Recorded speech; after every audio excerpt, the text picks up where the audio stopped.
My name is Gary Burnham-Jones. I'm a dementia nurse working for East Sussex Healthcare, which is quite a large trust that covers the acute hospitals in East Sussex, so it's mainly Eastbourne, Hastings, Ryan, Bexon, so there's 4 hospital sites. There's about 11,000 people with dementia in East Sussex, so it's quite a large population. The hospital admits about 7,700 people a year, and there's normally about 150 overnight on average each night in the hospital. So our team tries to see the most complex patients, because we can't see everyone. So we normally see maybe 10, 20, 30 who've got the most complex needs. So the team's quite small, so at the moment I'm the only nurse, because my colleagues have retired and have been unwell and have got vacancies as well, people have left the team. So a year ago, as you said, Elaine and Kat pitched for this Lulla Doll project, but they've both been absent most of the year, and they've gone now. So I'm doing this on their behalf, so please bear with me, I will do my best. There's always been, there has been historically some research around dolls and people with dementia, saying it might be beneficial for some people to use dolls in different ways. So my colleagues had this idea to use a Lulla doll. So were you all here for the original pitch? Yeah. So some of you weren't. So this is a Lulla doll. It's been designed to support premature babies in incubators. So it's meant to give the premature baby comfort.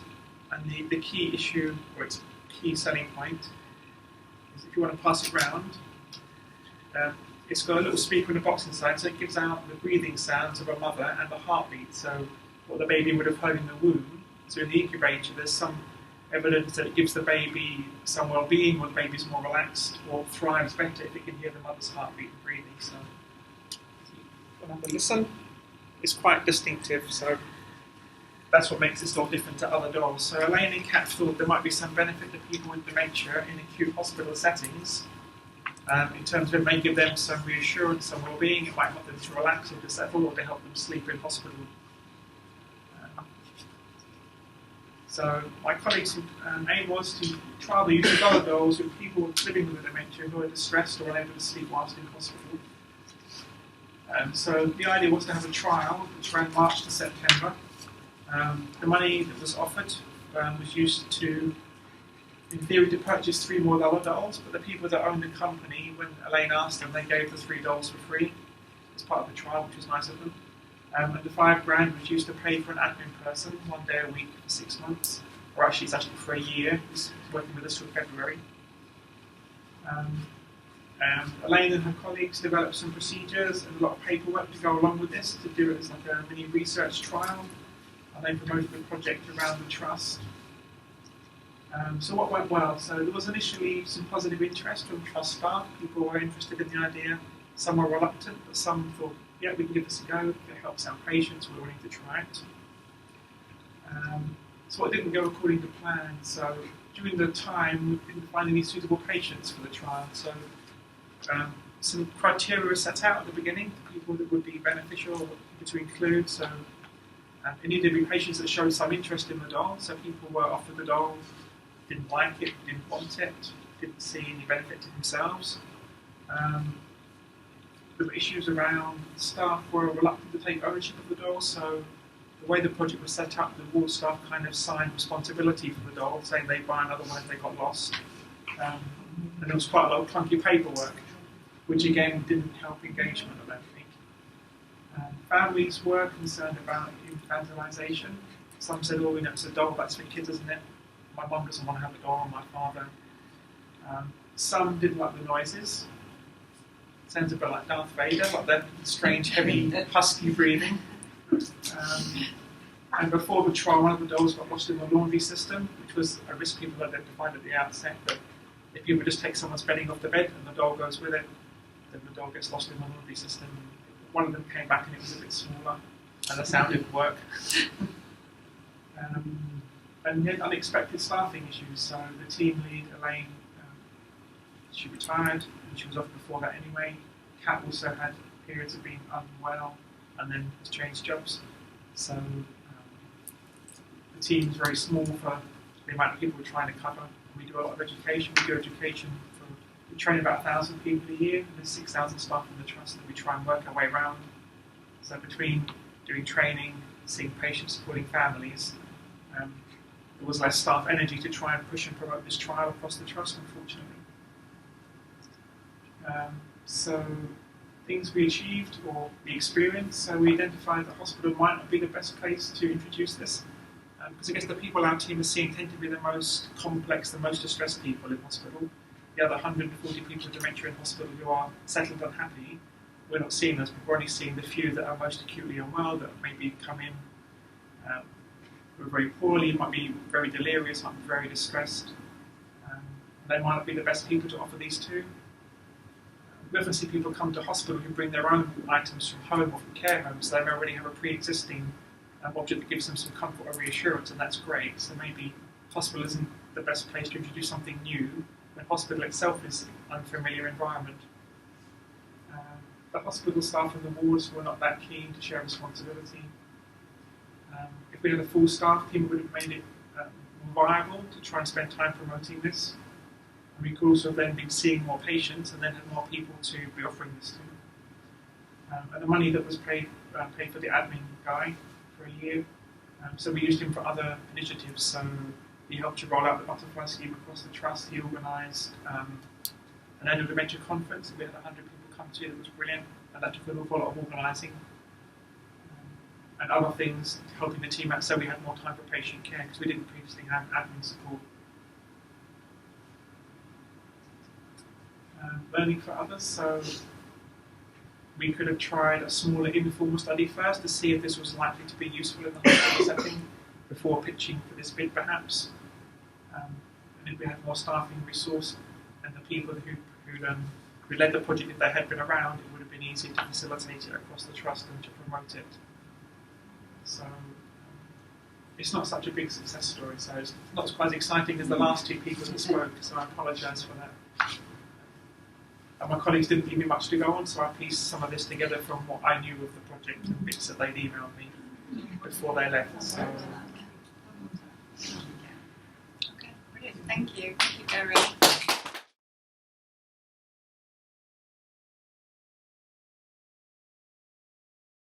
The concerns that the panel had actually did transpire to be true, and that's not a problem. It's, you know, we've learned that some of the worries about the project were things that might manifest themselves, particularly the families not necessarily being supported. I'm pretty sure that Jane, you raised that as one of your concerns. Very, you know, even though my mum loved dolls, yeah, I was also aware of how other families responded with pram in the corner with a load of get them away from my dad doesn't think that's ridiculous, you know. But at the same time, I'm wondering whether or not a smaller care home would be a much more appropriate place where it could be much better managed and monitored than trying to do it in a hospital trust. Yeah. I think you're right. I think in a long-term setting it would be easier to introduce these ideas. In the acute or someone's moving from A&E to CDU to MOU to a ward. They're there for 3 days and they get discharged somewhere else. There's so much change, introducing something else that's different. When someone's delirious and quite physically unwell and has dementia as well, it probably isn't the best time. Lots of families weren't so keen. There was before the trial, I did try it with somebody not in the trial period, and the ward staff felt they gained some benefit. The person moved to a care home, they also felt the person gained some benefit, but the family took it from the care home and gave it back to us. Because they weren't so keen. They accepted me encouraging it in the hospital setting because it was my setting maybe. But once the person was in the care home, the family were like, we don't really like this thing. Yeah. Okay. Which is interesting. So it's not just about the buy-in of the people who, you know, are immediately caring for the person. It's actually their extended kind of, you know, family and their attitude towards an intervention like that. You know, could be all sorts of things, couldn't it? But that has quite a big impact as well. There's something quite disturbing about seeing a parent or a partner infantilised by their behaviour anyway, let alone the idea of introducing a cuddly toy or a doll. You know, it's that whole thing, isn't it, where I don't want to know, I really can't handle this at all. Because actually my mum absolutely loved a doll. She would chat to it, it was like a nice. You know, it's like, as long as she's happy, I'm happy. You know, but there were other people that really hated it. And I think it's a challenge. Yeah, Yeah. So I'm just thinking, Gary, because you've been sort of on the periphery of this piece of work, sort of looking in from the outside, is there anything you would do differently, or any recommendations you would make to a team who are maybe talking about doing something similar? I think to try it informally first and just see how viable it was going to be in that setting. Yeah. Which we kind of did do a little bit. So just sort of have it lying around. And yeah, I think that Elaine had them for a couple of years but hadn't offered them to anyone. But over that time they could have been offered just to see would there be much uptake, what was the response from more staff and families. Yeah. I think I used to work in a care home, which team supporting people in care homes across East Sussex. And people often had objects that gave them reassurance or comfort. And that probably works better in a long-term setting where the person's settled, it's a familiar environment where it's something they're used to or they've already got. Yeah. I've come across people with dogs and animals, stuffed toys, but it's something that they really benefit from. I guess me giving it to someone in hospital isn't always seen so taken up so well by families, perhaps, than if someone already has something pre-existing that they find comfort from. Yeah. So. And sorry, Dan. Oh no, I was just thinking that was interesting because I suppose that one of the things about, if something's offered and it's not acceptable, sometimes it prompts people to say what would work, what I would like for my mum and my dad, what would work would be this. And I was just wondering, did that occur at all? Were you aware of a sort of almost a bit of a catalyst effect that it wasn't the doll, people just liked the doll, but they said if we could have this, or did it do anything to generate alternatives? So everybody we see, our hospital trust subscribe to the butterfly scheme. A part of that is using a reach out to me for personal history document. So everybody we see, we encourage people to have those, ideally with friends, family, people that can offer some input. The things that they would like, things that might reassure them, what would cause them anxiety, favourite objects, favourite activities. So we try and do it with people anyway. So often we try and generate a list of ideas for everyone we see. And this was kind of an add-on to that.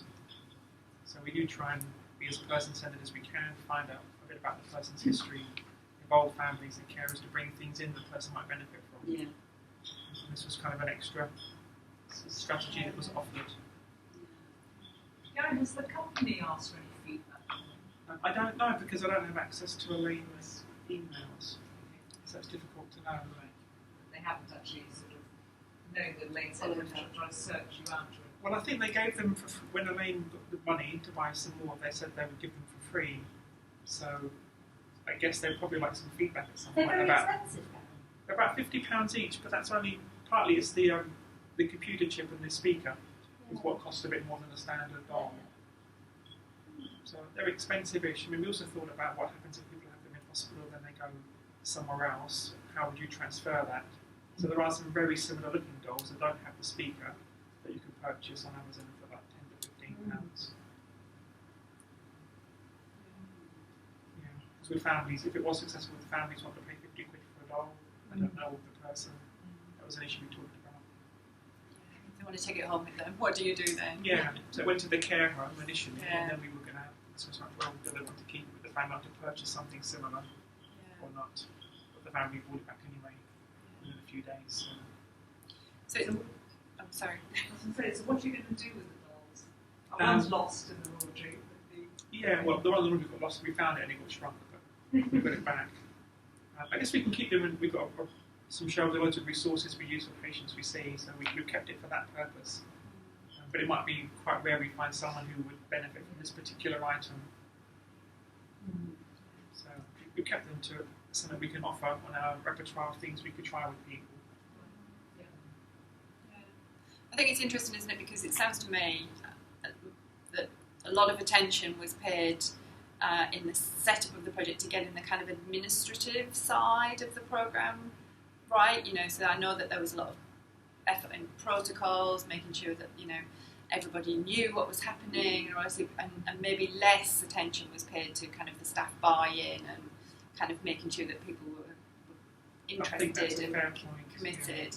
And it's not a criticism, it's just just hearing what you're saying and wondering whether or not it's actually about the balance between those two parts of these kind of projects, that maybe veered a little bit into the research kind of zone a bit too early on, before it was sort of just tried in quite a casual, low-key way that was about, what can we learn just by about having the dolls around, and seeing who picks one up, you know, or seeing who responds to one if they see it, you know, in the ward, or somebody just says, oh, would you like a cup of tea, would you like a hot water bottle, would you like, you know, maybe you like to hold this little dolly that we've got, or whatever, you know.